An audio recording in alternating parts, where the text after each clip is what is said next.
Oi, tudo bem? Eu sou Liliane, eu sou espírita e hoje eu estou fazendo esse vídeo para falar um pouquinho sobre como ler um livro espírita.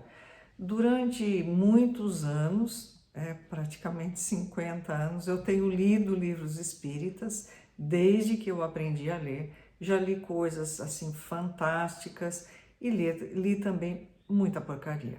Então não é porque é um livro espírita que eu vou dizer, nossa, que beleza. Não, tem muita coisa ruim no mercado. É, não vou nem entrar no mérito disso, mas tem livros bons e livros ruins, como tudo na vida. Então, quando eu desenvolvi mais ou menos alguns hábitos, né, durante esses 50 anos de leitura. Primeira coisa que eu vou ver, não estou dizendo em ordem de importância, mas a ordem que eu me lembrei disso. Primeiro eu vou ver a editora que publicou o livro.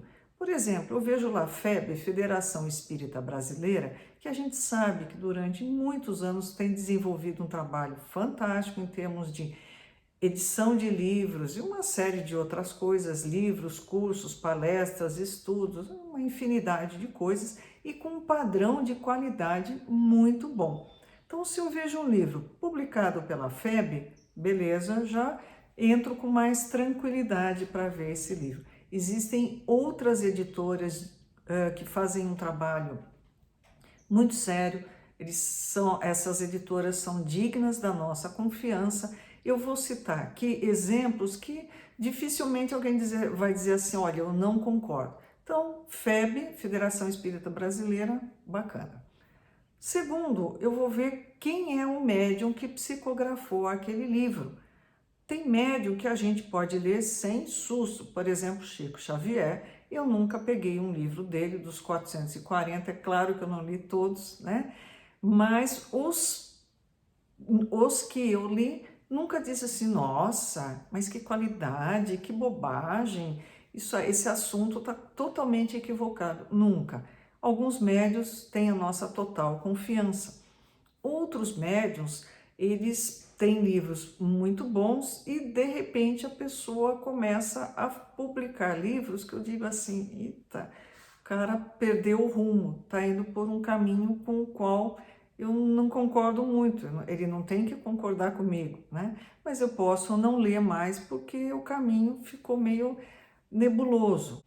Terceiro, que eu já juntei um pouquinho com o segundo, que espírito que escreveu aquele livro? Que o verdadeiro autor é o espírito. Quando eu sei, por exemplo, que é um livro de André Luiz, eu vou saber o estilo que eu espero daquele livro, a linguagem, o assunto, como ele vai abordar aquele livro, aquele assunto, desculpa, e qual o grau de confiabilidade daquele espírito. Se ele tem um histórico de livros muito bons, a chance daquele livro ser também bom é muito grande. Quarto, eu preciso saber em que ano aquele livro foi escrito ou publicado. Por quê? Porque as informações envelhecem. Ah, o que é velho deve ser deixado de lado? Não, mas ele tem que ser contextualizado naquele roteiro do ano, da época em que ele foi escrito. A época em que ele foi escrito tem muito a ver com o estilo peculiar daquele livro. A gente pega alguns autores mais antigos, brasileiros, exemplo, Ivone do Amaral Pereira, um estilo mais rebuscado. O próprio Chico Xavier tem alguns livros mais rebuscados, porque era o estilo esperado naquela época, só isso.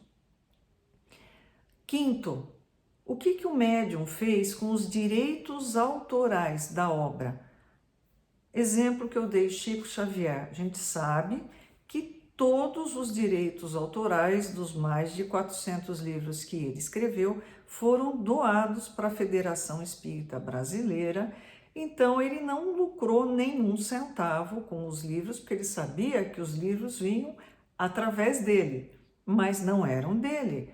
Ele dizia, o autor é o espírito, então eu não posso ficar com o dinheiro da venda do livro. Ele poderia ter sido milionário, ele vivia com um salário assim ridículo, né, de tão pequeno, como funcionário público, se aposentou como funcionário público e nunca usufruiu de um centavo do que ele poderia ser multimilionário.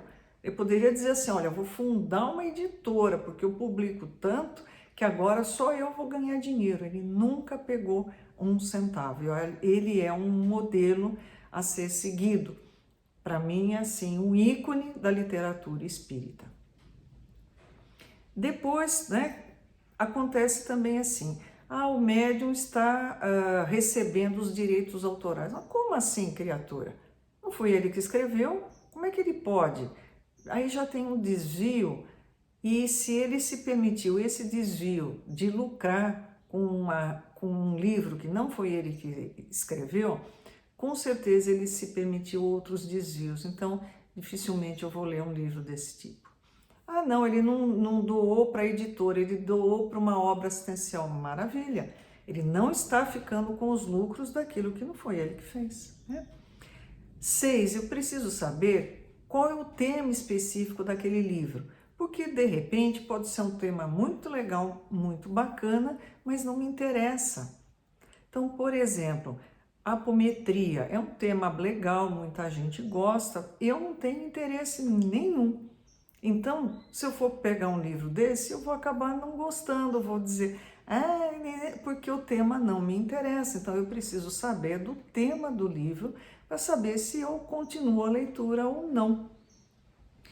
7º, ler o sumário, né, para ter uma ideia geral do livro. E por último, né, bom, eu já fiz tudo isso, é uma editora boa, o médium é de confiança, o espírito tem um estilo que me agrada, o tema é bacana, eu tenho interesse. Como é que agora eu fecho os olhos, seguro na mão de Deus e vou? Não, nada disso. Eu preciso fazer uma leitura muito atenta. Qual é o padrão que eu vou comparar o livro com que padrão? Esse padrão está nas obras básicas de Kardec. Se eu não tiver escrito, né? Perdão, se eu não tiver estudado as obras básicas de Kardec, eu não tenho com que comparar. Eu posso achar bonito, maravilhoso, mas está errado. Está errado. Está dizendo assim, olha, nós reencarnamos uma única vez. Não é o que os espíritos ensinaram para Kardec. Está dizendo assim, olha, eu só vou encarnar uma única vez na Terra, depois eu vou para Marte, que é mais bonito, mais legal, mais bacana. Está errado, não está em conformidade com o que os espíritos ensinaram para Kardec. Então, Kardec, ele não fala assim, vou sentar, vou bolar uma religião nova, vou fazer tudo na minha cabeça. Não. Ele fez um apanhado do que os espíritos ensinaram para ele, através de um número de mais de 1000 médiuns diferentes, em diferentes cidades, diferentes países. Ele colocou esse apanhado e colocou de maneira coerente os ensinamentos que os espíritos trouxeram até ele. Então, os ensinamentos são dos espíritos, por isso que se diz o livro dos espíritos, não é o livro de Kardec, né?